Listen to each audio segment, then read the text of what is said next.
Okei, testin 1 miljon, 2 miljonit, 3 miljonit.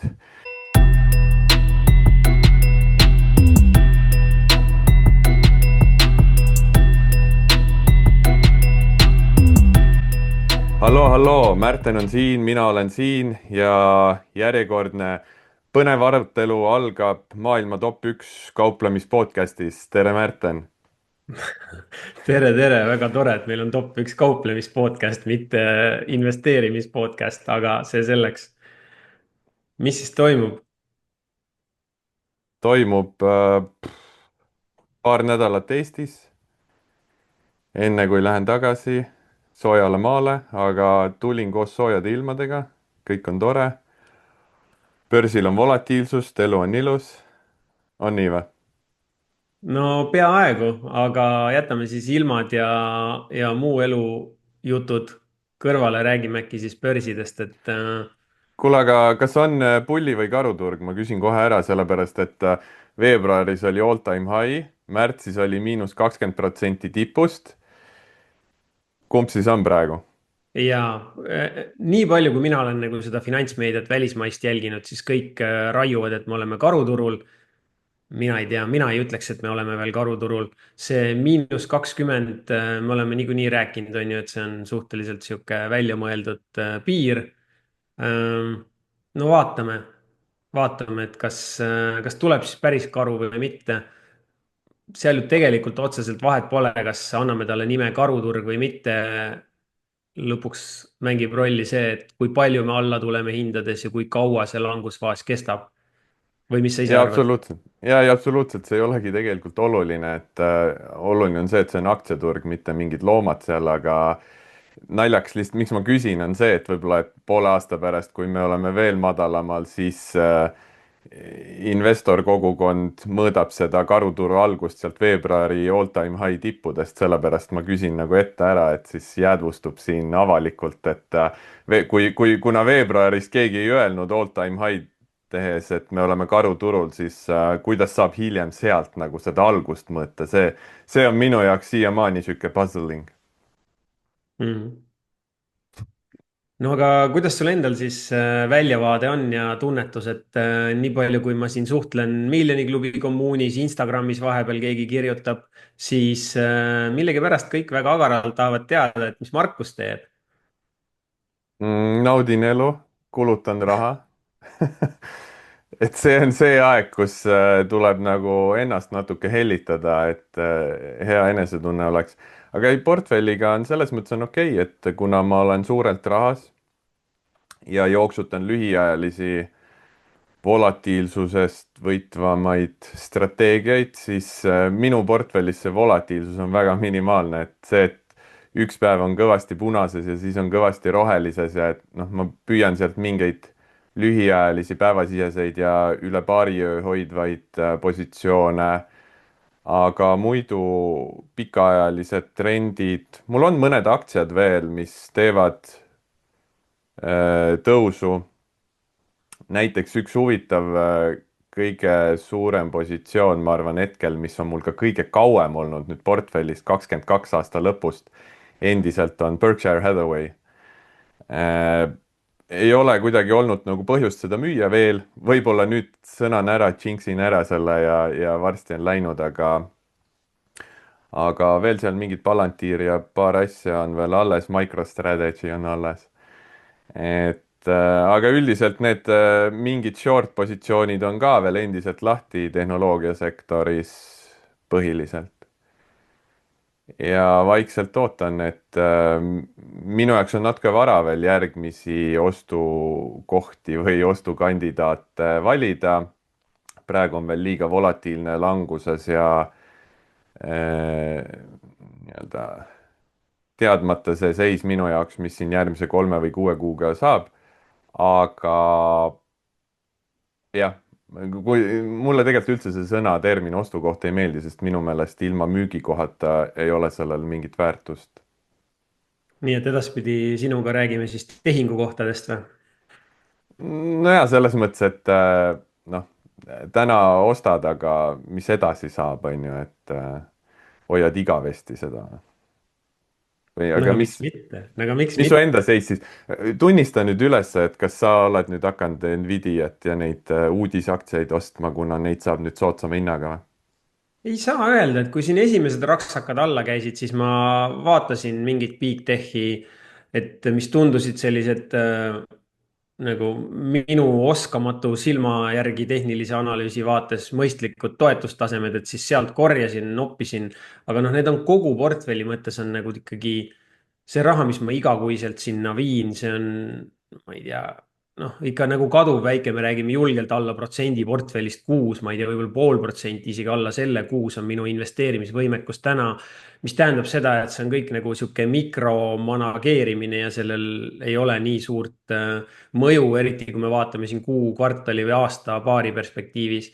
aga jah, midagi ma korjasin, aga ma ei ole nüüd nagu viimastel, ma ei oskagi seda aega määratleda, tahaks öelda isegi viimased nädal, poolteist, kaks, ma ei ole seda tehnoloogiat väga ostnud, vaid pigem olen ostnud dividendiportfellis reinvesteerinud asju näiteks energiasektorisse, reidid said siin jälle korralikult vahepeal paar päeva sutsaka, siis võtsin neid juurde nii palju, kui seda vaba raha oli, ehk siis reite ehk börsil kaubeldavaid fonde, börsil kaubeldavaid kinnisvarafonde.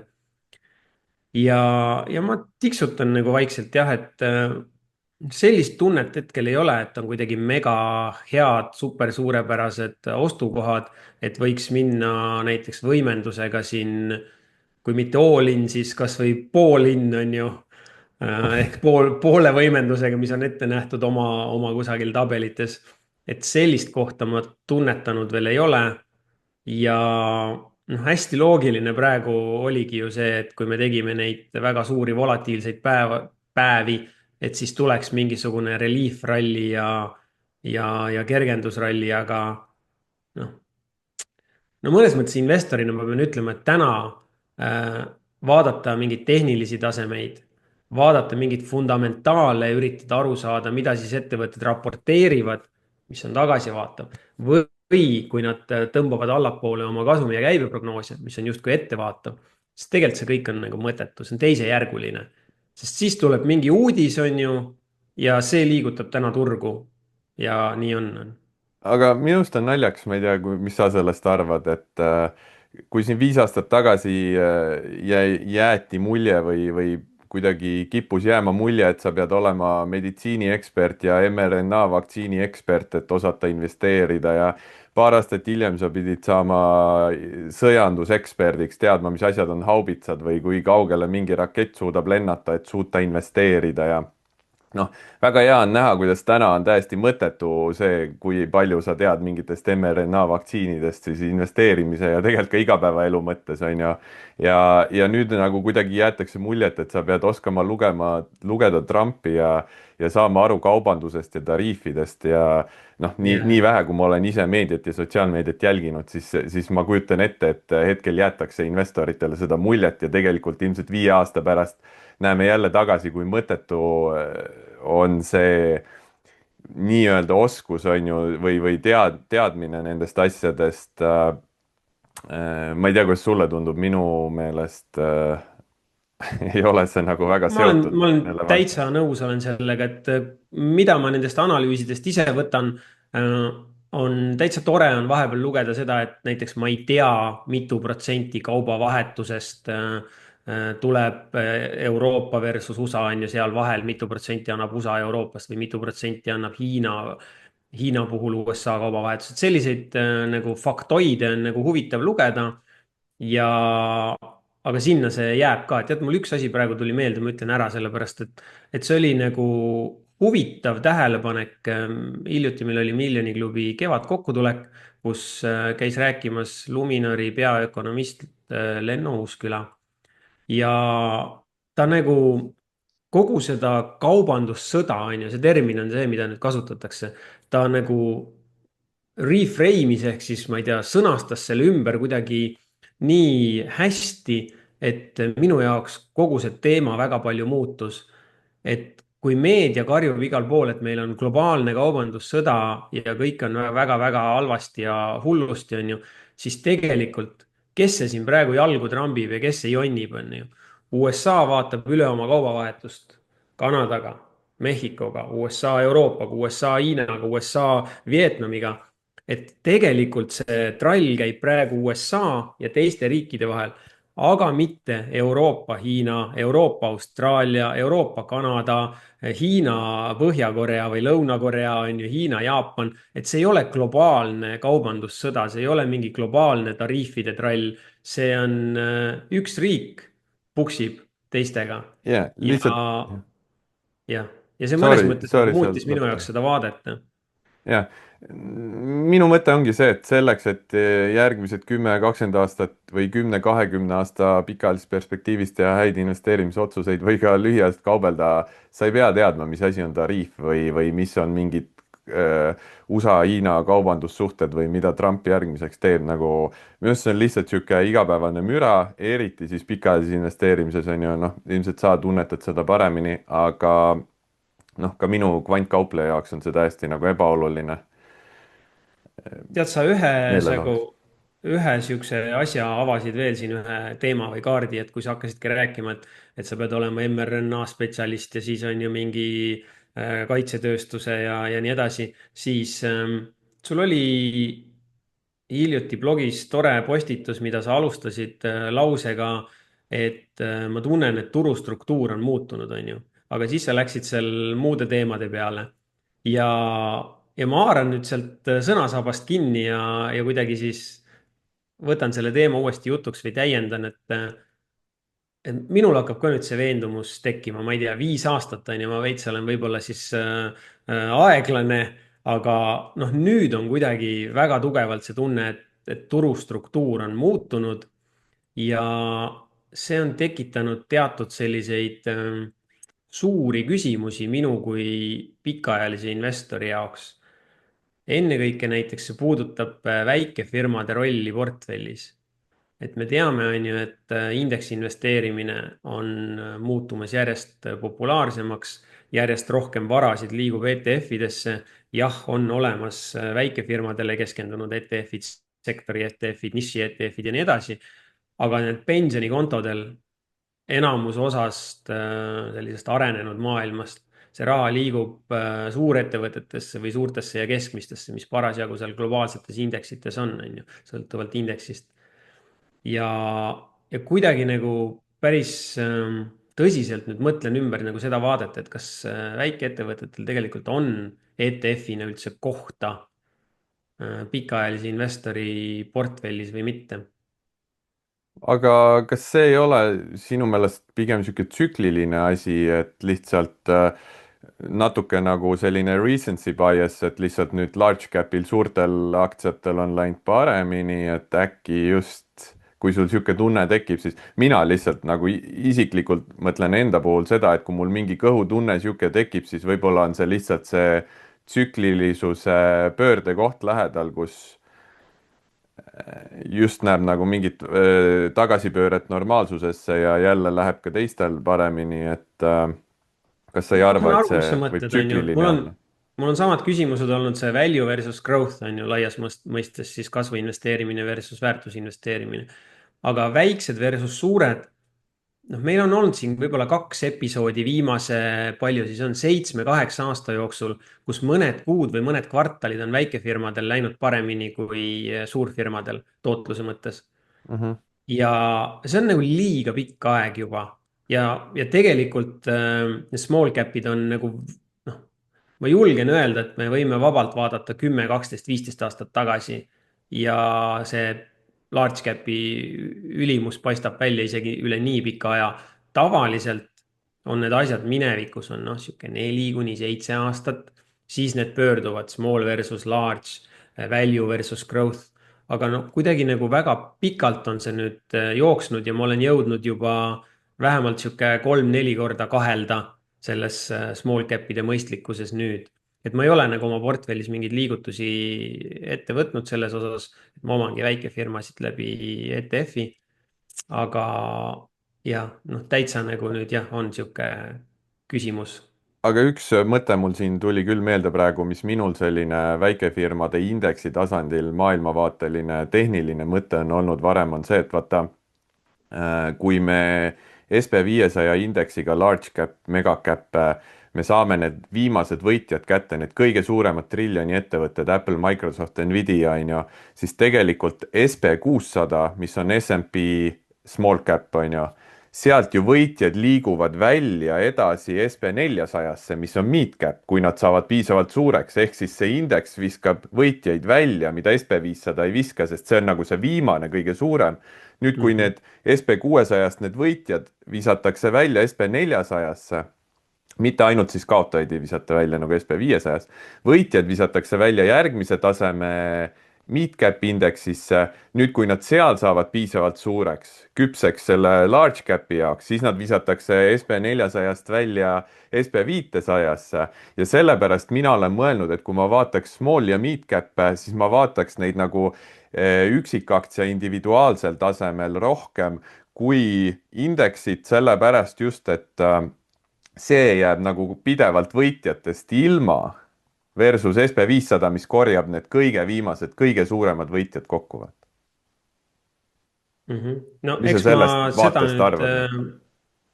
jah, eks ma seda nüüd nagu mõtlengi ja olengi sellega päri, et kui midagi läheb lendu, ükskõik, kas seal on äri enda põhjus või on mingi valdkond hakkab lendama, siis sa ei saa seda sõitu kaasa teha, on ju.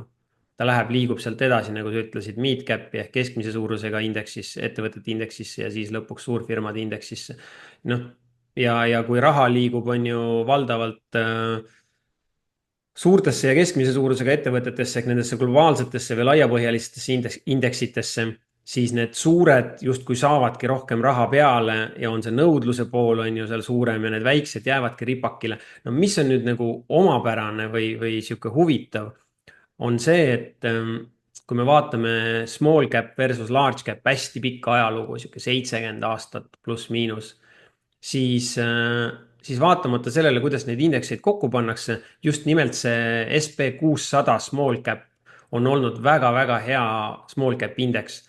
oluliselt parem kui Russell 2000, mis võtab sisse valimatult kõik väikefirmad vastavalt turukapitalisatsioonile. seal see liikumine on suurem, sest pankrotistunud ettevõtteid on rohkem, hästi palju on kahjumlikke ettevõtteid, on siukseid ühepäevaliblikaid ehk biotech'e, kes vilguvad korraks ja siis kaovad nagu noh, see surnu EKG on ju, üks sutsakas üles ja siis ei toimu 10 aastat midagi. Aga Mm. SB600-s on filtrid peal, vaadatakse kasumlikkust, vaadatakse siis nagu võlakoormuse poolt ka minu teada. et, et läbi aja on see SB600 indeks näidanud nagu päris head tootlust, aga noh, nüüd küsimus ongi, et kas see turustruktuur mingil määral on siis äkki muutunud ja enam ei toeta seda. No me võime nagu argumenteerida ja välja mõelda igasuguseid narratiive ka, jutukesi, et miks viimase 5 aasta jooksul need small cap'id pole liikuma hakanud. Noh, kasvõi sellepärast, et kui intressimäärad järsult tõusid, siis väiksed said rohkem pihta kui suured, kellel võib-olla siis oli üldsegi netovõlga praktiliselt polnudki, et raha oli rohkem kui võlga, on ju, mis tähendas seda, et kui sa pargid raha kõrgema intressimääraga hoiustesse või võlakirjadesse, siis sa hoopis rahavooliselt võidad, on ju, kõrgematest intressimääradest ja võime siin mingeid muid asju ka välja mõelda või niimoodi argumenteerida. Kusjuures, kui ma seda 3 punkti blogis kirjutasin siin mingi eelmine nädal vist jah, siis mul tegelikult pärast tuli üks 4. punkt veel meelde, mis on väga konkreetne strukturaalne muutus just lühiajaliste kauplejate jaoks. Ja hakkab rakenduma järgmise aasta teises pooles, on see, et Nasdaq tahab viia turud 24/7 kaubeldavaks ja Nüse on ka vist sellest rääkinud ja praegu käib mingisugune juriidiline lobitöö selleks. Ja ma täitsa usun, et kui mitte järgmine aasta, siis tulevikus aktsiaturud liiguvad rohkem sellise krüptoturu laadseks, kus sul ongi 24/7, hetkel nad küll räägivad 24/5, et on 5 päeva nädalas ööpäevaringselt ja nädalavahetusel on ikkagi aktsiaturud suletud, aga täiesti vabalt tulevikus võib olla see 24/7 ja minul oli nagu lennureisi ajal siis aega aknast välja vaadata ja mõelda selle peale, et kuidas ma oma lühiajalisi algoritme peaksin ümber sättima, kui see juhtub, sest siis kaovad ära need avanemis-sulgumisoksjonid, kus on likviidsus institutsionaalsete kauplejate ja investorite, institutsioonide, fondide jaoks ja need opening cap ja cap down ja breakout cap ja või cap breakout ja kõik need igast erinevad setup'id, et siis tuleb viia seda nagu krüptoturulaadseks, kus sul võib-olla see volüüm ja likviidsus on nagu üle ööpäeva ära jaotatud ja volatiilsus samamoodi, et on võib-olla mingi vähelikviidsemal ajal sellised järsud spaigid, aga siis ei ole sellist turu avanemist, sulgumist, kus sul on nagu mingid käpid.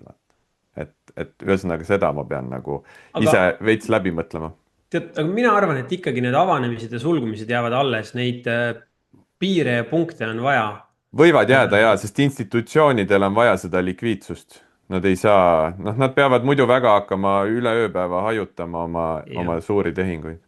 et noh, tõenäoliselt kuidas iganes neid asju nimetatakse, et jääbki after hours market'iks ja on ikkagi main session ja siis on need mingid avamised ja sulgumised. Seda statistikat on ka vaja nagu või seda sulgumist kasvõi paljudel puhkudel noh, Navi arvutuse jaoks näiteks. Ja ma olen nõus, et esialgu see ilmselt nii ongi. Ma ise mõtlesin ka, esialgu see ilmselt nii on, et isegi kui on 24/7, siis jäetakse näiteks kell 4 New Yorgi aeg selleks sulgumiseks, mille järgi tuleb daily bar, on ju. Noh, nii nagu krüptol, see on mingi kell, on ju, on see sulgumine, sealt arvutatakse navid, asjad. Aga tulevikus ma arvan nagu järgneva kümnendi ja nii, et kui ta sinna suunas juba läheb, siis ta ilmselt läheb selliseks automaatsemaks ja ööpäevaringseks. Ja võib-olla tulevikus siis on see, et kui nii-öelda kell 4 on see sulgumisaeg, siis 4:01 on juba avanemine või 4:00:01 järgmine Mhm. sekund on juba avanemine, mis tähendab seda, et enam ei ole aega isegi sul käsitsi mingit analüüsi järgmiseks päevaks teha, vaid sul peabki olema juba täielikult automatiseeritud, nii et programmid kohe analüüsivad sul paari minutiga ära, panevad järgmise päeva orderid sisse. Aga noh, ma arvan, see tehnoloogia kõik juba on nii kaugel ja liigub aina enam sinna suunas. Mu mõte lihtsalt ongi, et kas see muudab väga nagu lühiajalist turu liikumist ja neid pattern'eid ja hinna liikumise mustreid. Küll aga ta on vähem oluline mingi Buffetti-suguse pikaajalise investori jaoks. Mhm. Ja no üks variant ongi see, et võetakse SNIT-i valuutaturult ka on ju, kus on Euroopa jah, sessioon, USA sessioon, siis liigume jah, Aasia jah, sessiooni ja jah. need kuidagi kõik see läheb sujuvalt ja Midagi likviidsust umbes jagub sellist. ka nagu lõpuks igale poole natuke. Kuule, aga üks kiire küsimus siia, kui sa valuuta mainisid, et eelmine saade sa ütlesid, et sa said pihta nii aktsialanguse kui dollari langusega, nüüd on mõlemad edasi langenud. kas sa mõtlesid mingit dollari hedge'i välja või sa lähed robustselt oma senise plaaniga edasi? Ma ei mõelnud, mul ei ole praegu olnud seda, kuidas ma siis nimetan seda Kap-, intellektuaalset kapatsiteeti erinevatel kapatsiteeti, põhjustel jaa, ka. ma tahtsingi öelda. Et midagi sellist suurt välja mõelda ja hakata järsku eksprompt ilma testimata ja põhjalikult analüüsimata siis oma rahaga millegagi katsetama näiteks on ju. No seda ei et ole ma ei hakka mõtet neid, vist. ma ei hakka neid aktsiaid müüma, kas ma hakkan nüüd mingisuguseid futuure ostma või forward eid tegema või kuidagi üritama seda valuutariski maandada, noh jällegi ma ei taha nagu hüpata tundmatusse vette, ilma et ma kuidagi läbi testiks ja mõtleks seda hoolikalt.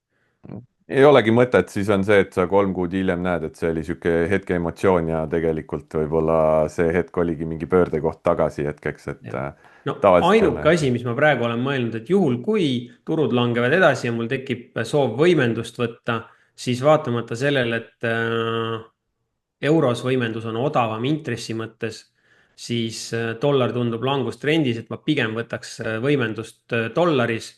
Ja kui ma suudan, on ju, säästa või säästan regulaarselt eurodes ja siis ma hakkan seda võimendust tagasi maksma näiteks mingil hetkel, siis vahetan neid eurosid dollariks juba siis soodsama kursiga näiteks, on ju. mis siis, et ma maksan võib-olla kõrgemat võimenduse intressimäära seal dollaris, aga see noh, plaan ei ole seda lahti hoida aastaid või aastakümneid, et see on ikkagi, võib-olla räägime Mm. mõnest kvartalist või aastast pooleteisest siin.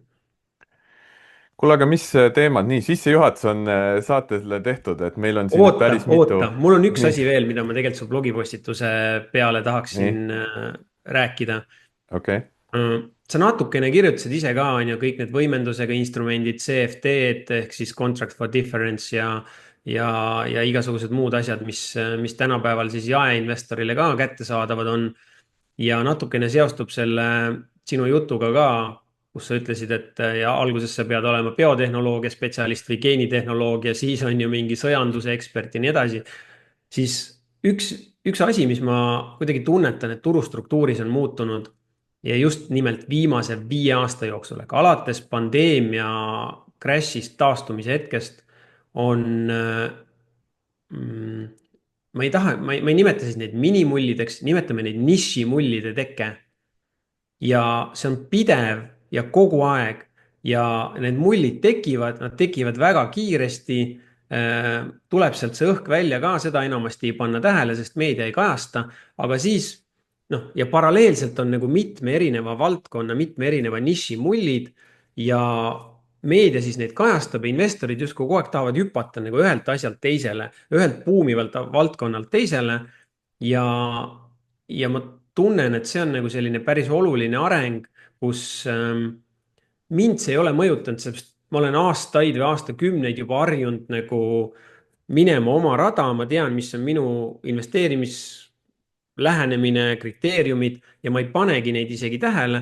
aga nüüd, kui ma rohkem suhtlen siin teiste investoritega ja meil on niisugune mõnus kokkuhoidev kogukond seal miljoniklubis, siis ma lihtsalt näen rohkem neid valdkondi, mis buumivad, on ju. ja siis see mõte mul ongi see, et üha raskem on mõnes mõttes olla sihuke rahulik investor või ka kaupleja, et kellel on oma plaan ja kes liigub siis oma plaani kohaselt, sellepärast et neid häirijaid on kuidagi väga palju radaril, on ju. Ma olen kõike ära nagu cut inud, ma lähen Youtube'i, mul ta ei näita ühtegi soovitavat videot näiteks, sest et seal lihtsalt tekib mingisugune täielik clickbait, on ju, kogu aeg on mingi karuporno ees, keegi kogu aeg ennustab midagi väga üksikud podcast'id, mida ma üldse jälgin igapäevaselt, finantsuudiseid ei loe. see ongi see, justkui ühelt poolt on tekkinud see interneti infoajastuga hästi palju informatsiooni, kõike saad netis õppida, ai kõik õpetab, kõik aitab. teiselt poolt see ongi, nagu sa ütlesid, väga häiriv müra, info ja filtreerida, sõeluda välja sealt see, mis päriselt on vaja, see on nüüd nagu kuidagi olulisemaks muutunud. no ja see ka, et kui sa kogu aeg näed neid võimalusi, et teised teevad raha nüüd seal mullis ja selles valdkonnas, et noh, paratamatult sa hakkad hüppama ja millal sa hüppad, millal sa neid vaguneid vahetad, sa ikkagi vahetad neid vaguneid siis, kui see sõit enam noh, tõenäoliselt ei ole väga pikk, on ju, kahjuks. noh, teistega ja, hüppad kaasa kogu aeg. ja see on niisugune korralik ma otsin head eestikeelset sõna, noh nagu korralik pidur pikaajalise investori portfelli kasvutrajektoorile, ma ütleks, ja niisugusele sihipärasele investeerimisele. Üks mõte, mis mul sellega nagu tekkis, ma ei tea, kas sa nõustud või mitte, aga meil, ma ei tea, kas Eestis on üldse sellist inimest, kellel oleks mingi informatsioonieelis USA suurte börsiaktsiate puhul. see on väga käputäis inimesi Wall Streetil või kuskil valitsussektoris, kellel on mingi siseinfo, ehk siis neil on nagu informatsioonieelis teiste ees börsil. Meil siin nagu meie info on ainult see, mis on avalikult siis antav info börsiettevõtete poolt, uudismeedia poolt. see info, mis on kõigil, see on see info, mida meie saame, on ju, me näeme samu graafikuid, sama hinda, kõike. mina ei tunne, et mul oleks mingit informatsioonieelist ja ma ei usu, et ma tean kedagi, kellel oleks päriselt siseinfo, informatsioonieelist USA börsil. et see eelis peab olema ikkagi tehniline või psühholoogiline, oma plaanist kinni pidada, mingi strateegia välja arendada, aga see ei saa olla see, et keegi teab meist, mis mingi ettevõtte aktsiaga juhtub järgmine nädal või mis mingid suured valitsustasandil otsused tulevad järgmine nädal mingite tariifide või mis iganes Fedi mingite otsustega. seda ei ole minu meelest või mis sa arvad? ma siin muigan vaikselt, sellepärast mulle tuli meelde olukord 15 või 20 aasta tagant, kus oli käputäis eestlasi, kellel oli see infoeelis, on ju. et me jah, aga mõlemad, see ma oli arvan, illegaalne vist, on ju, lõpuks ja otsustati nii nad või? said ikka korralikult sugeda, on ju. jah, Nii kodumaal kui siis USA väärtpaberi järelevalve käest ja trahve ka. jah, noh, seda ma mõtlengi, et jah, legaalselt ei saa olla mingit siseinfot, mida jah. teistel ei ole. no võib-olla jah, ma olen selles osas täiesti nõus, et meil ei ole ühtegi infoeelist või siseinfot. Ma julgen ka öelda 99,99% eestlastest. Mida ma aru sain siis, kui ma liikusin juhtimise maailmast ära nii-öelda erainvestori tooli peale istuma, siis ma sain aru, et mul on üks väga tugev eelis ja see eelis on aeg. Et ma ei pea raporteerima kuu lõpu, kvartali lõpu ja aasta lõpu seisuga paremaid numbreid, kui on konkurentidel või indeksil või üldse häid numbreid. Et ei ole vahet, mis ajaperioodis mina mõõdan oma tootlust. mul on seda aega rohkem, see mõõtmisperiood ei ole fikseeritud, on ju. ja see tegelikult vahepeal annab nagu päris olulise eelise. ehk siis mu mõte on see, et kõik see, et kuhu täna investeerida või mida homme tariifid toovad või mida otsustab Trump või Fed või see on kõik nagu meelelahutus ja BS, et selle jälgimisega ei saa mingit eelist. seal ei Ei ole saa, edge'i. jah. Ja vahest nagu, nüüd mul on üks teema veel, mida ma tahaks jutuks võtta ja siis ma vahepeal üritan kõrvalt vaadata ja kuulata, mida me räägime ja kuidas see võib nagu teistele paista. Et kõik see on nagu mõttetu, et sul ei ole infoeelist, on ju, šalallaa ja siis noh, aga mida siis üks investor peab tegema, kes on värskelt alustanud või tahab alustada ja keda ta siis uskuma peab, on ju, et meie siin ütleme, et või mina sageli ütlen, et ma olen tootluse võtja, on ju, ja ma ei genereeri seda tootlust kuidagi veel aktiivselt ja nüüd me räägime, et kogu see info on pointless, et sellega pole ennast mõtet koormata ja selle üle muretseda. Kas me saame siis kuidagi öelda midagi, et mis siis on oluline? no minul näiteks, ma oma eelise peale mõeldes, kiiruseelist mul ei ole, on ju. siit oma Tele2-ga laen oma ordereid ülesse kord päevas, see ei anna kiiruseelist, on ju. et seda mul ka ei ole, infoeelist ei ole, kiiruseelist ei ole. nüüd on küsimus, et kas mul on mingi tehniline või mingi analüüsioskus, mida teistel ei ole. võib-olla natukene mingi kvant, ma olen ennast harinud mingi see kvantanalüüsi vallas, võib-olla seal on mingit skill'i, aga ma ise tunnen, et väga suur edge tulebki psühholoogilistest asjadest, see, et oma plaan, ei jookse teistega kaasa, ei osalenud First North IPO-del, Funderbeamis, Planetis, mitte kuskil nendes kohtades, mis ilmselt on kõik keskmise Eesti investori tootluse viinud, ma ei tea, mis see JP Morgani pikaajaline uuring oli, 2% aastas enne inflatsiooni või? et ma täitsa usun, jah, et kui kõik need, mis ma just mainisin, need investeeringud arvesse võtta viimase 4-5 aasta jooksul, siis sinna see keskmine Eesti investori tootlus umbes jääbki, kui nagu õigesti arvutada. ja nii on, et see ja ma ise näen, et mu see kvantkauplemisstrateegiate eelis on väga väike. see execution ja plaanist kinnipidamine peab olema filigraanne, see peab olema ülipuhas, et see edge kätte saada. nii kui ma hakkan midagi seal jukerdama või muutma või kahtlema, nii on kohe see edge kadunud, et see on väga väike edge ja jookseb ka pikaajaliselt välja. et tegelikult on jah, selles mõttes ei ole lihtne mäng, et mäng käib ikkagi suures konkurentsis ju päris raha peale. mhm.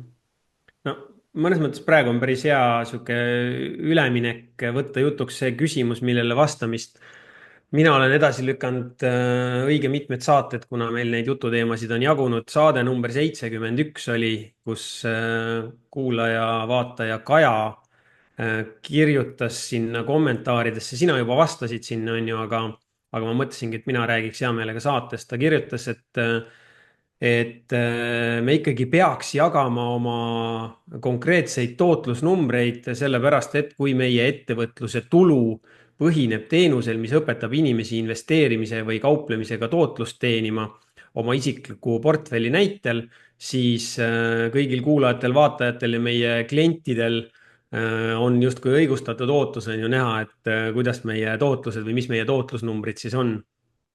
Ja tahad sa ise oma vastuse nii-öelda üle korrata?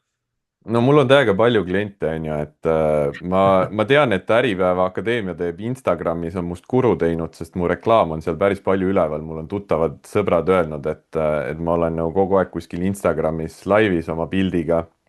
Tegelikkuses on see, et ma teen 2 korda aastas, see aasta vist nad tahavad 3 korda, juunis on järgmine kusjuures, tahavad vist 3 korda, ma olen teinud muidu 2 korda aastas seda koolitust ja saanud sealt natuke taskuraha ja siin isegi hiljuti ühega rääkisin, ta ütles, et kuule, ma mõtlesin, et sa teed iga nädal neid koolitusi, et sa oled kogu aeg seal Instas üleval, on ju.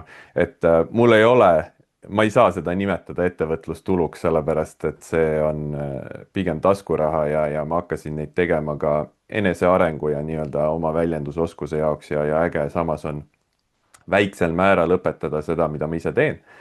Et see on ka selline mingil määral nagu eneseteostus, aga minul ei ole seda tunnet, et ma pean selle pärast midagi jagama, ma olen seda jaganud viimased aastad ka nii-öelda kuidagi, see jagamine kuidagi paneb enda mõtte tööle ja annab nagu edasi võib-olla või annab tagasi kogukonnale midagi, aga tegelikkuses see ei ole nüüd päris sama vastus, mida ma seal kirjutasin, aga, aga minul ikkagi viimased 5 aastat see sissetulek on olnud börsilt, mitte koolitamisest. no minul on võib-olla natukene teistmoodi, sellepärast et juba seda palgatööd tehes ehk fondijuhi ametit pidades ma käisin iga kuu, kui mitte iga nädal esinemas siis kas panga sees olevatele finantsnõustajatele või teistele mingisugustele portfellihalduritele. Meil olid institutsionaalsed kliendid, mina vastutasin institutsionaalsete klientide portfelli eest. no igasugused erinevad sihtasutused näiteks on ju, kindlustusfirmad, kelle raha me haldasime ja ma käisin siis nende kas juhatuse või nõukogude või investeerimiskomiteede ees alati rääkimas ja, ja asju selgitamas, on ju, ja mõnes mõttes ka siis neid osasid kliente koolitamas, kui me räägime näiteks kasvõi sellistest klientidest nagu Rahvuskultuuri Fond või Kultuurkapital on ju, siis noh, seal istuvad need inimesed, kellel finantsturgudest pole aimugi, samamoodi isegi maailma majandusest võib-olla. Ja siis ma avastasin, et mulle väga meeldib neid keerulisi protsesse ära lihtsustada, sellepärast et need inimesed loevad ajalehti ikka, kuulavad raadiot, vaatavad telekat ja oskavad küsida, on ju. Täna siis küsiks, et okei, et mis see Trump seal teeb ja mis need tariifid on ja kuidas need mõjutavad, et neid siukseid majandusteemasid või turgude teemasid hästi lihtsalt lahti selgitada.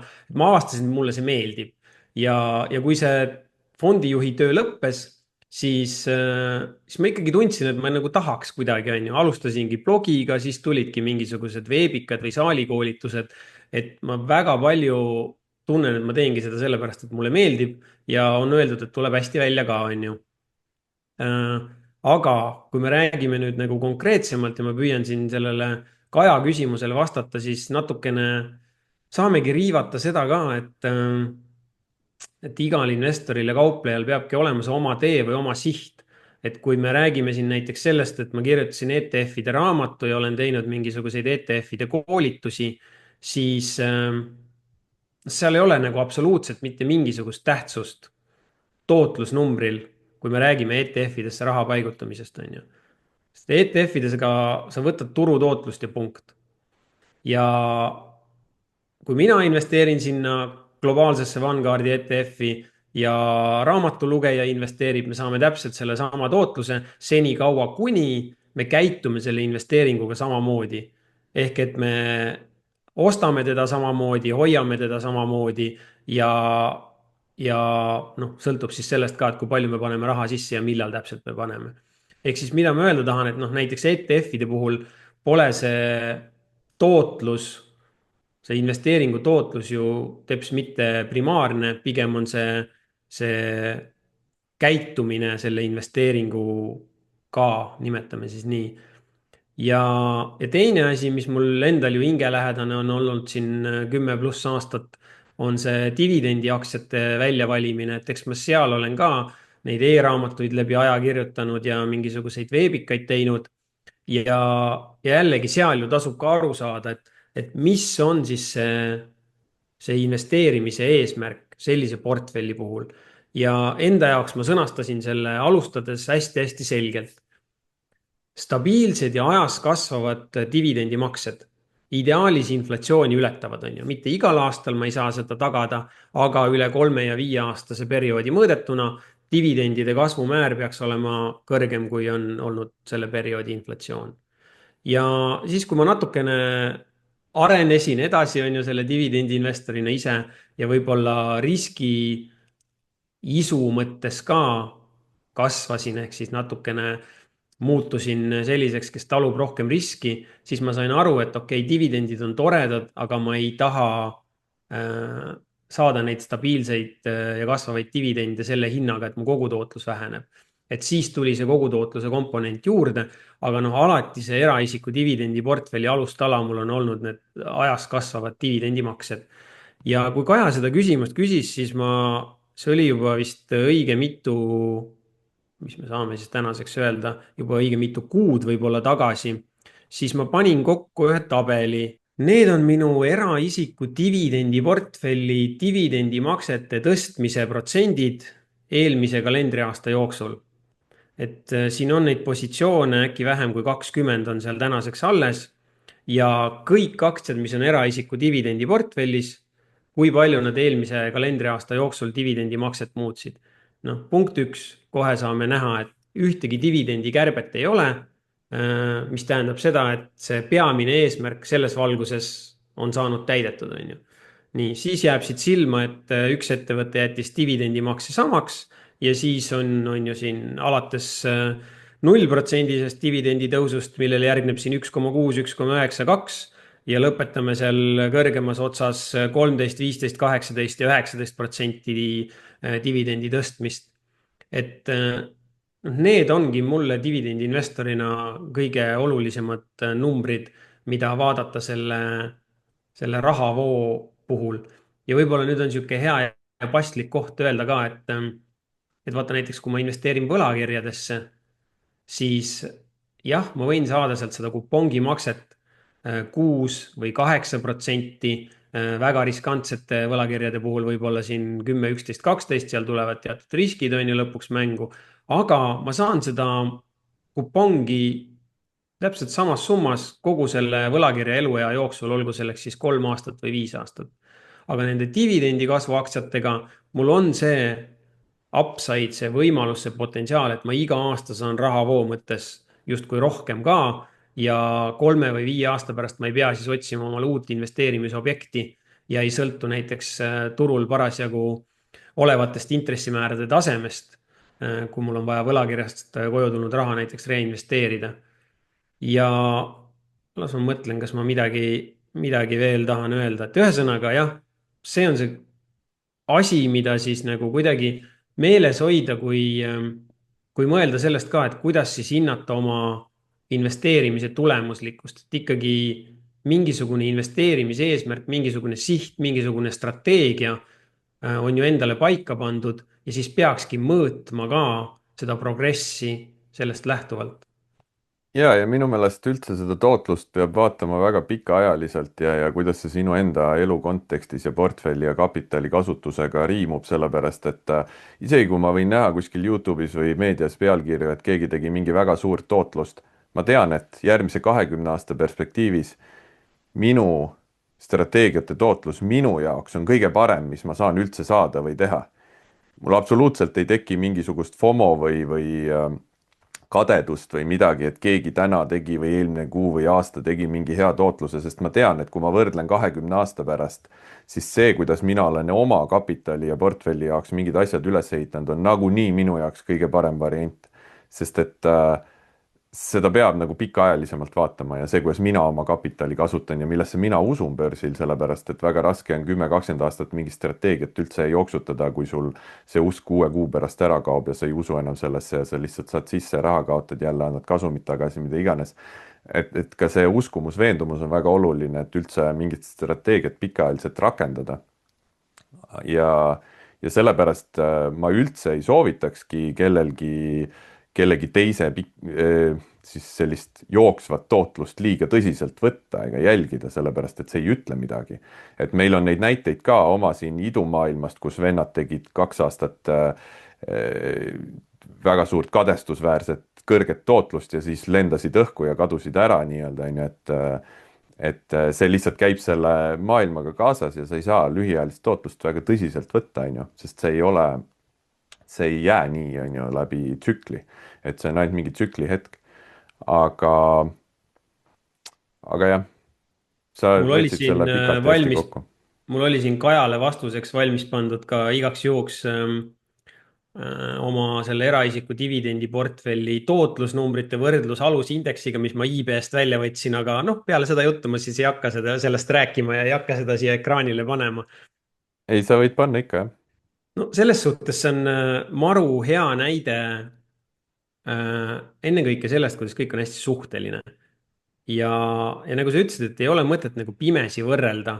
ehk siis logisin, see on märtsi lõpu seisuga enam-vähem, logisin oma eraisiku IB kontole sisse ja võtsin sealt nii pika ajaloo, kui vähegi võtta sai. kahjuks on see ajalugu päris lühike, sellepärast et meid on ümber tõstetud siin nende filiaalide vahel omajagu.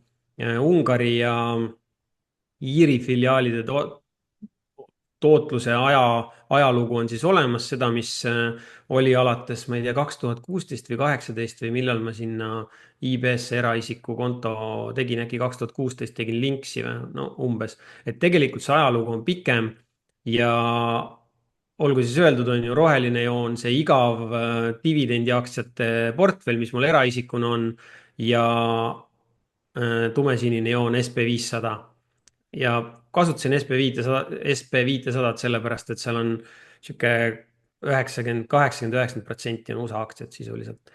aga siin on nüüd nagu kaks huvitavat asja, mida saab vaadata, et punkt üks on see, noh, enamus niikuinii vaatavad, et oi, kui suured käärid, et no näed, et ikkagi kogutootlus on ka oluline ja peaaegu topelt teinud ja hea töö on ju. aga siin tulebki mängu see alguspunkt, mis on 2021 algus, et sina, Markus, tõenäoliselt juba natuke teades, mis mul dividendiportfellis on ja seda aega vaadates hammustad läbi, on ju, et mis siin toimub. siin toimub see, et 2020 ju energiasektor sai päris palju pihta, ehk me siit seda languse perioodi ei näe. me näeme sisuliselt, no mitte päris põhjadest tõusu, aga me näeme nagu nii-öelda energiasektori aktsiate jaoks head aega ainult siin graafikul. et siit tulevad need väga suured käärid, et kui ma vaatan pikemat perioodi tootlust, sihuke 8, 10, sihuke 12 aastat on mul praegu seda statistikat endal, siis need käärid ei ole teps mitte nii suured, on ju, minu selle dividendiportfelli kasuks. aga teine huvitav asi on see 2022 karuturg, et indeksid tegid ju, palju nad tegid nagu miinus sihuke 25 pluss miinus äkki või? Ligikaudu Mm -hmm. 2. jaanuar 2022 kuni 13. oktoober 2022 vist tehti see põhi. ja see dividendiportfell, kuna ta oli sektorite vahel nagu päris palju hajutatud, oli seal tervishoidu on rohkelt sees, on ju, võrreldes indeksitega, on energiat päris palju, on kinnisvarafonde, siis see karuturg läks nagu eraisiku portfellis minu jaoks suhteliselt mööda. et jah, aga ei tasu jälle siit teha kuidagi mingeid kaugele ulatuvaid järeldusi, et hästi oluline on teada seda, mida sina, Markus, ka hästi tihti ütled, on ju, et kas see on suur osa rahast või see on ainult üks portfell või see on kogu raha, on ju, minul on see ka, jah, see on mu kõige suurem portfell IB mõttes, aga see ei ole kogu mu portfell. mul on veel 2 IB kontot, mul on LHV-s, on ju, et pensioni investeerimiskonto ja nii edasi. ma just mõtlesin, et see 21 aasta algus alates oleks hea, sa rõhutasid, et see on su eraisiku investeerimiskonto, et nüüd võtta su see kasvukate firma konto ette seesama periood, siis, siis näeb vist natuke õudsem välja see. jah, aga kuna too portfell on nagu väiksem, on ju, siis jälle nagu rahaliselt mõõdetuna on kõik nagu noh. ja, ei, ma saan aru, aga ma olen aastatega saanud sellest ise oma kontosid vaadates aru, et sa võid nii manipuleerida, et näitan ühte kontot, näitan teist kontot, näitan ilma seisva rahata ainult võitvaid tehinguid, on ju, ja olengi geenius, on ju, näitangi ainult Mhm. oma Nvidia 500%-st tõusu ja ütlen, et täitsa mõttetu üldse indeks jääb nii selja taha, et pole üldse variantigi, vaata, aga noh, eks see jah, lõppkokkuvõttes on nagu on, et Mhm. ma korra mõtlen, et äkki ma igaks juhuks ütlen või mitte igaks juhuks, lihtsalt võib-olla osadel kuulajatel on huvi, et kui nad vaatasid neid dividendi kasvu numbrite graafikuid, siis nulli peal oli kivisöekaevandaja, seal allotsas olid veel reitid, kes tõstavadki nagu dividendi päris vähe, oli ka varahaldusfirmasid nagu T. Rowe Price ja BlackRock, need tõstsid ka eelmisel aastal divikat vähe, sellepärast et buumiaastatel nad panid nagu sinna väga korralikke kasve, sihuke 15, 20, 30% tõstsid oma dividende vahepeal. ja ülemises otsas istusid tegelikult sellised ettevõtted või kes eelmine aasta tõstsid dividende kõige rohkem, on seda tüüpi ettevõtted, mille dividendimäär on väga-väga madal ja siit tuleb jälle see korrapära, et need, kelle dividendimäär on kõrge, need tõstavad vähe, on ju. Need, kelle dividendimäär on madal, need tõstavad suuremate sammudega. ehk seal ülemises otsas on näiteks Visa, on Chevron Williams ja teised sellised väga madala ostuhetke dividendimääraga ettevõtted. kui mul visa on Sherwin portfellis, Williams ja kui nii. mul visa on portfellis, kas ma saan ka ennast dividendi-investoriks kutsuda või? No enamus ütlevad, et Visa pole dividendiaktsia ja naeravad sind välja selle peale ja naeravad ka mind välja, sellepärast ma ütlengi, et ma olen see dividendi kasvu investor selle portfelliga, et ma otsin neid kasvavate dividendidega ettevõtteid ja siis ikkagi veel osad ütlevad, noh, seal on muidugi teatud matemaatika taga, on ju, et kui ostuhetke dividendimäär on ikkagi alla 1,5%, siis kui sa tõesti tahad ja vajad seda rahavoogu, siis pole nagu väga mõtet selliseid aktsiaid osta. aga noh, kui sul on seda dividendi rahavoogu vaja, aga kui sa tahad midagi muud, kui sa taotled midagi muud, on ju, et siis on jälle pilt teistsugune. muide, vahemärkus siia, kui ma rääkisin oma portfellist saate alguses, et suurelt rahast, siis tegelikult iibe kontodel mul see raha teenib intressi USA dollaris istudes Fedi baasintress -0,5, mis siis iibe vahelt võtab. et tegelikult isegi ilma T-bille ostmata see seisev raha ikkagi teenib midagi, et ta ei seisa niisama, vaata. et see on tegelikult päris oluline osa. ja üks märkus veel, et peale eelmist saadet IB teemal Instagrami sain kirja Tomilt, kes ütles, et kui tahad IB-s aktsiaid üle tuues seda soetushinda õigeks, siis tuli panna total cost'ina IB-s menüüvalikust reporting, tax documents, position transfer. sai muuta siis seda total cost'ina oma soetushinda. okei ta nii ütles, ma ise ei vaadanud, okay.. ma ütlesin talle ka, et mulle ei ole see tegelikult nii oluline, sest mul need aktsiad nii kaua portfellis ei istu, mul on ükskõik, mis seal IB-s ta kuvab, sest et mu enda Exceli tabelis on see õige hind, millega ma nad ostsin. aga kes hoiab pikaajaliselt ja viib üle teisest pangast IB-sse, siis seal reporting, tax documents, position transfer alt saab siis total cost'ina panna selle soetushinna. ma saan aru, et siis sa paned kogu positsiooni väärtuse ja aktsiate arvu ja siis ta vist arvutab selle soetushinna.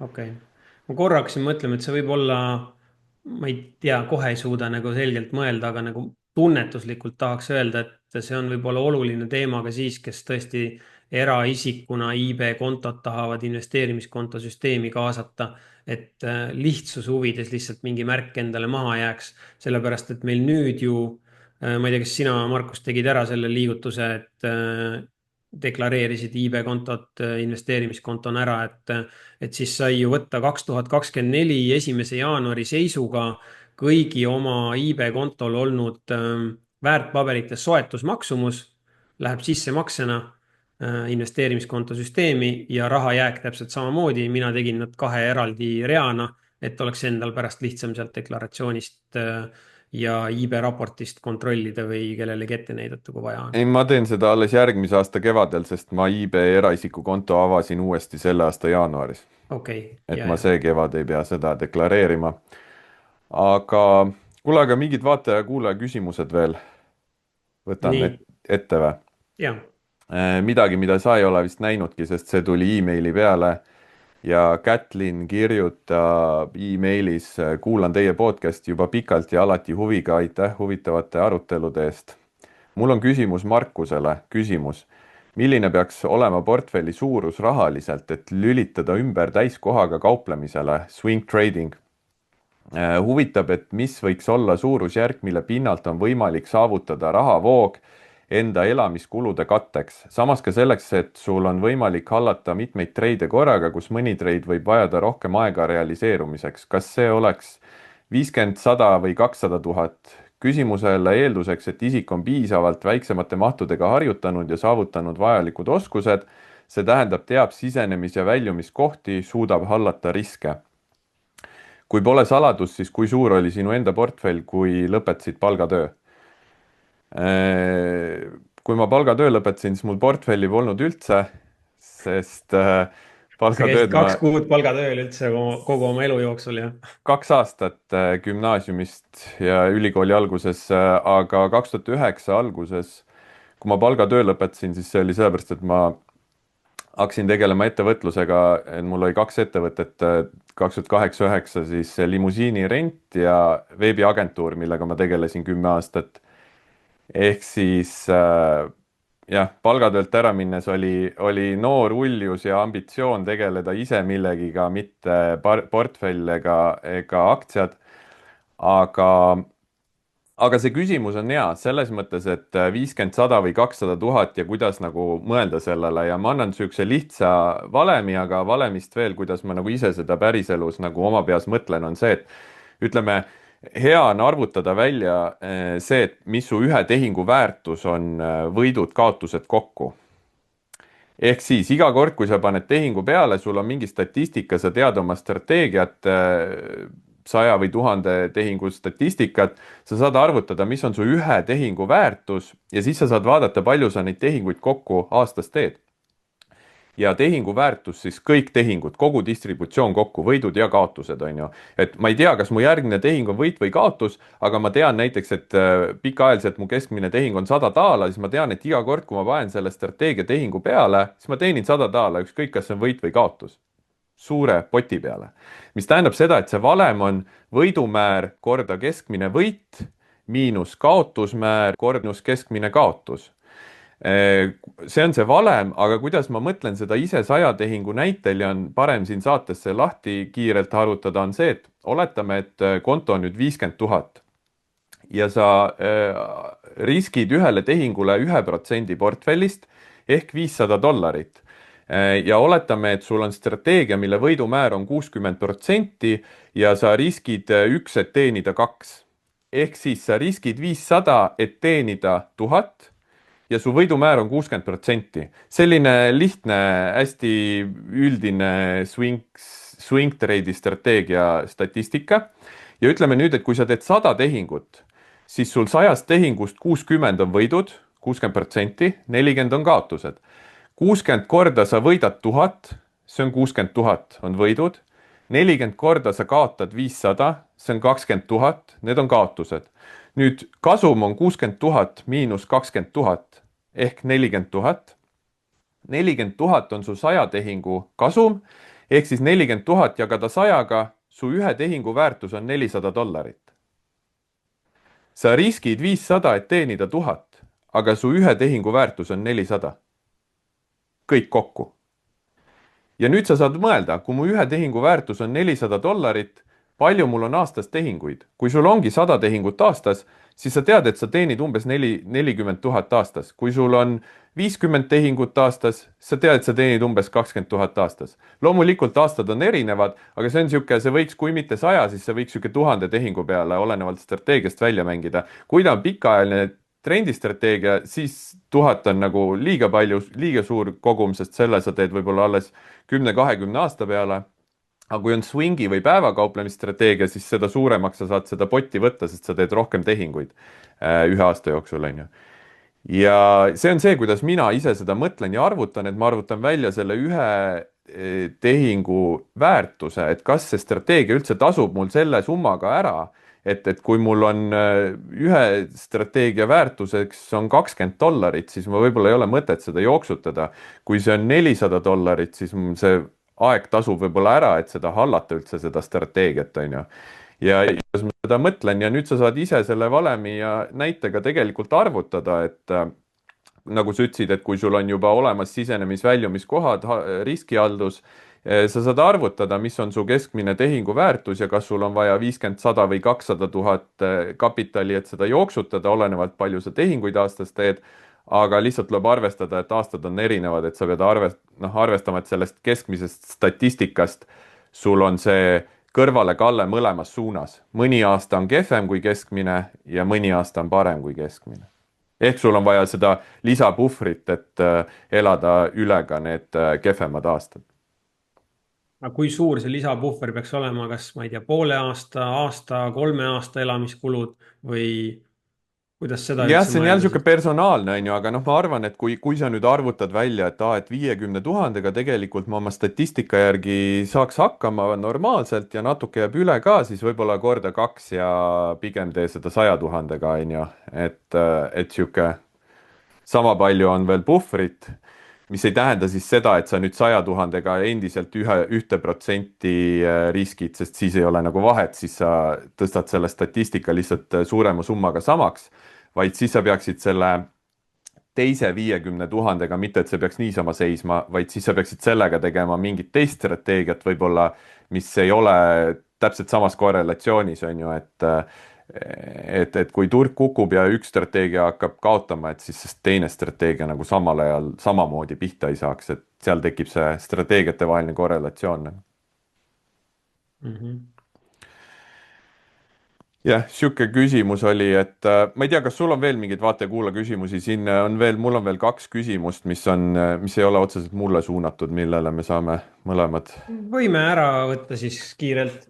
jah, need on nagu lühemad, et Martin küsis eelmise või üle-eelmise saate all, et väga mõnus kuulamine taaskord, küsiks sellise asja kohta, et kus internetikeskkonnas strateegiaid katsetate, backtest'e teete ja teiseks automatiseerimise kohta IB-s, seal käib läbi API ja eeldab miskit programmeerimisteadmisi. Puhtalt sinu vastata, ma arvan. no ma teen otsa lahti ja siis ma võib-olla küsin sult, et mina ise olen kasutanud siis, ma alustasin backtestimist lihtsalt graafikute ja Exceliga, aga see oli selline väga pikaajalise vaate ja indeksi ja kõige selle, kus ma käisin paarkümmend aastat käsitsi läbi, aga üldiselt automatiseerimise selle kohta ma olen ise kasutanud TradeStationit ja Amy Brokerit. Nende vahe on võib-olla see, et TradeStationis on nagu mugavam ja lihtsam programmeerida strateegiaid, aga sa saad nagu ühte instrumenti korraga, kas ainult Bitcoini, ainult indeksit, ainult Apple'i aktsiat, ainult euro-dollari kurssi, sa saad nagu ühte graafikut korraga nagu testida. seal on Portfolio Maestro lisafunktsioon, aga see ei ole nii hea nagu Amy Broker. Amy Brokeris sa saad testida portfelli. sa paned oma erinevad aktsia valimiskriteeriumid, sisenemis-väljumised, mingid aktsiate ränkimise skoorid, fundamentaalnäitajad, seal on isegi mingid yield'id, dividendinäitajad, rahas istumise intress. sa saad nagu portfelli tervikuna testida paremini, aga see nõuab ka rohkem programmeerimist ja lisadatat, sest Amy Broker on ainult programm, seal ei ole data juures, sa pead data lisama siis kuskilt API-ga, kas IB-st või mingist third party teenusepakkujalt, müüjalt. TradeStation, kuna TradeStation on maakler, brokerage, siis tal on nagu see data olemas küll, mitte historical on ju, mitte need kustutatud aktsiaid ei ole, aga hetkeaktsiad on kõik olemas. ja ma ei tea, optsioonide jaoks ma olen kasutanud optionomega.com-i, aga seal on ainult indeksi optsioonid ja vist mingi Apple, Tesla ja paar suuremat aktsiat on, aga üldiselt ma ütleks nii, et TradeStation, futuurid ja indeksi backtestimine, Amy Broker, aktsiaportfelli backtestimine ja Optionomega optsioonide backtestimine. et on neid veebipõhiseid ka, TrendSpider.com ja mingid, mida ma ei ole kasutanud. ma tean, et TradingViews on PineScript, millega saab midagi teha seal ka graafikul, minna tagasi ja siis panna oma need signaalid graafiku peale ja tulla pulkhaaval edasi graafikul. aga ma ei ole seda niimoodi kasutanud. ma ei tea, kas sa oled võib-olla graafikupõhiselt nagu käsitsi backtestinud asju?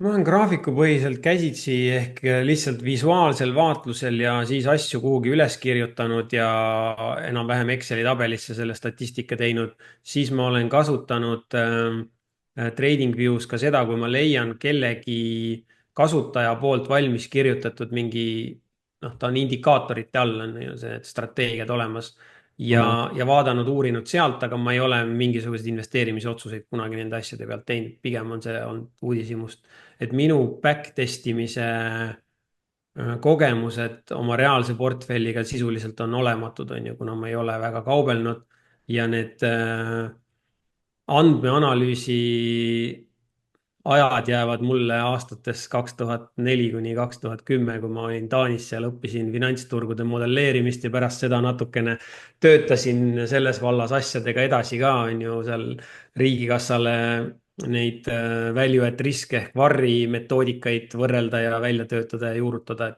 et aga oma rahaga ma ei ole midagi jah, nagu back test inud mingeid strateegiaid.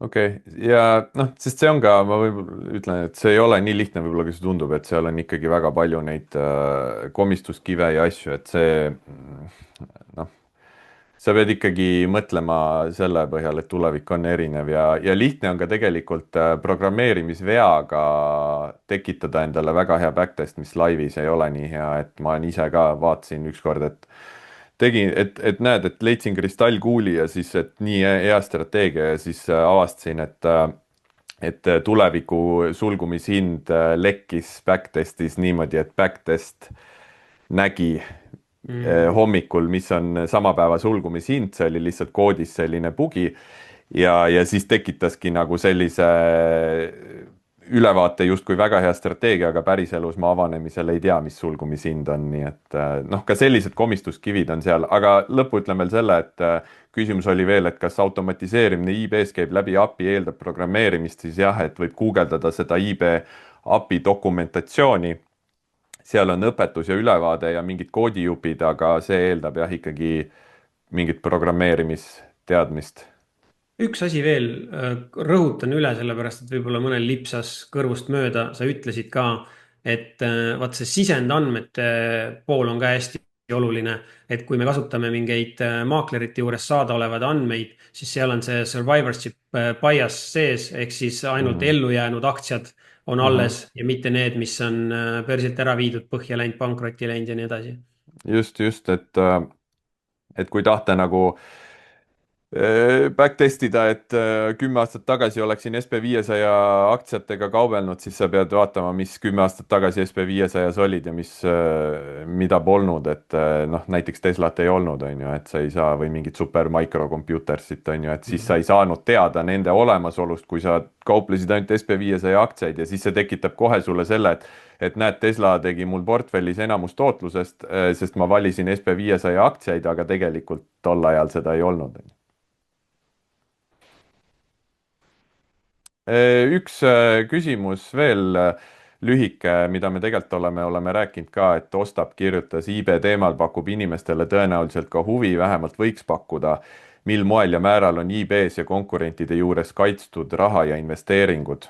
Et noh, me mingit juriidilist ja sellist nõu ei anna, igaüks peab nende riskide ja asjadega ise tutvuma, aga minu mäletamist mööda oli nüüd midagi niisugust, et Euroopa Liidus on 20 000 eurot rahaliselt maaklerkontodel kaitstud, kes on siis mingi maakleri litsentsiga reguleeritud. Aktsiad otseselt ei ole, aga maakleritel endal on siis see, et nad kas hoiavad su aktsiaportfelli oma varadest ja kohustustest eraldi ja likvideerimisprotsessi käigus sul on teoorias juriidiline õigus need aktsiad saada siis mingi teise maakleri kontole selle protsessi käigus, mis küll võib võtta bürokraatia tõttu pikalt aega. Ja üldjuhul siis tasub lihtsalt vaadata, ma ei tea, head maaklerid, kes on ise kasumlik ja kaua toimetanud, aga mingeid garantiisid täielikult vist ei ole. meil siin just hiljuti Miljoniklubi Discordis tõusis see teema ülesse ja taaskord vaatasin neid Iirimaa filiaali värskeid turvalisuse asju siis või seda tagamise poolt. jah, esimene kiht tegelikult on see, et noh, kohe tasub aru saada sellest, et need finantsregulatsioonid on läinud nii keeruliseks ja nii detailseks, et maaklerid ja pangad, kes pakuvad ka väärtpaberiteenuseid, nad peavad punkt üks hoidma oma kliendi ja enda varasid kohustusi eraldi, on ju. Ja igasugused muud kontrollid on seal omakapitali osas ja mis kõik veel. Et kui on ikkagi vähegi normaalses riigis asuv teenusepakkuja, kes allub sealsele finantsinspektsioonile, siis juba on nagu esimene kiht okei. Mis tähendab normaalne riik? Ma ütlen siis selle riigi, mis ei ole normaalne. Kõik maaklerid, mis on registreeritud minu jaoks Küprosel, on kohe, kui mitte punane lipp, siis sihuke kollakas oranž on ju. Et seal neid äpardusi ja pettuse maigulisi asju on viimase 10-15 aasta jooksul olnud omajagu. Et vaadake siis ikkagi mingid siuksed normaalsed riigid, et oleks. Ja siis noh, tulevad nüansid, tegelikult IB-s on väikses kirjas öeldud, et kuigi Euroopa investorkaitse, see tegelikult on isegi riigipõhiline on ju, aga enamasti Euroopa riikides on seesama limiit 20 000. Et kuigi rakendub see investorkaitse skeem kuni 20 000 per konto, siis need väärtpaberid, mis on ostetud USA börsilt, siis IB on kirjas seal, et võib neid hoida oma USA nii-öelda filiaalis või seal põhikontori kontol, mis tähendab, et neile rakendub see USA tagatisfondi süsteem SIPC on ju lühendiga ja see on 500 000. Ja siis veel IB ütles, et ta tegelikult on ostnud kindlustuse lisaks Lloyds of Londonilt iga konto peale ja see läheb ikkagi miljonitesse juba. Aga noh, need on need tingimused, mis on kirjas, aga ikkagi kui see asi lendab Pentikasse on ju, siis on väga palju kirja, mis on väikses kirjas ja ega me siis ei tea, on ju, et meile kui Euroopa investoritele, mis siis täpselt peab ja mis siis mitte. Et noh, ei ole nagu täit kindlust, aga noh, tahaks öelda, et suures osas see skeem, mis on IB-l umbes sarnane, on tegelikult ka Lightyearil, tegelikult osadel maakleritel täpselt samamoodi. Meie kodumaised pangad vist seda ei ole nagu kuidagi välja hõiganud, et USA aktsiad, neile see USA tagatisfondi skeem rakenduks, et pigem siis on kõik justkui see kohaliku investorkaitse tagatisfondi põhine. jah, et päeva lõpuks ikka igaüks peab mõtlema see riski läbi, et kui ikkagi asjad ventikasse viskab, siis võib kõike juhtuda, on ju, et siis ei tea, mis. kui ikkagi lepingu osapool ei suuda lihtsalt lepingut täita, siis sa võid ju nõuda ja näpuga järge ajada, aga kui ta lihtsalt ei suuda, siis või kaob ära, siis nii on. Noh, mingi riski peab võtma, just nagu elus ja ettevõtluses üldse. Nojah, ja korra tasubki mõelda, et mis on see risk, mida sa hindad kõige tõenäolisemaks või mida sa kõige rohkem kardad ja püüa siis nagu seda hallata, et kõiki riske ei saa maandada, sest noh, siis sul ei jää ka tootlust, on ju, sa saad hallata riske. Ühe inimesega, kes kunagi pöördus mu poole nagu siukse sarnase küsimusega, et tahaks kuidagi geopoliitilist riski hallata, aga ei ole üldse investeerimises pädev, siis me jõudsime vestluses selleni näiteks, et Swedbank Roburi indeksfondid võivad olla üks päris hea viis tegelikult. Sellepärast, et need fondid on registreeritud ja on siis Rootsi järelevalve all, registrid on kõik seal, on ju. Ostad sealt mingi USA või globaalse indeksfondi, siis sul on indeksfondi sisu, on globaalsed aktsiad. Ja jällegi on ju, et no, fondivalitsejad on ka kenasti reguleeritud nii, et investori raha ja fondivalitseja varad on eraldi.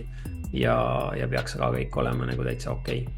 Aga Märten ei saa anda investeerimissoovitusi, nii et kõik peavad konsulteerima oma investeerimisnõustajaga enne Roburi ostmist. On nii või? Ja täpselt nii, loomulikult. Lihtsalt tahtsin natukene infot. Kuule, aga see oligi viimane vaataja-kuulaja küsimus. Väga hea, me saime sellega joone alla ja vastatud. Väga hea. See saade on meelelahutusliku sisuga. Me ei soovita osta ega müüa ühtegi finantsvara. Iga inimene on vastutav oma finantsotsuste eest. Iga finantsotsus võib viia kapitali kaotuseni.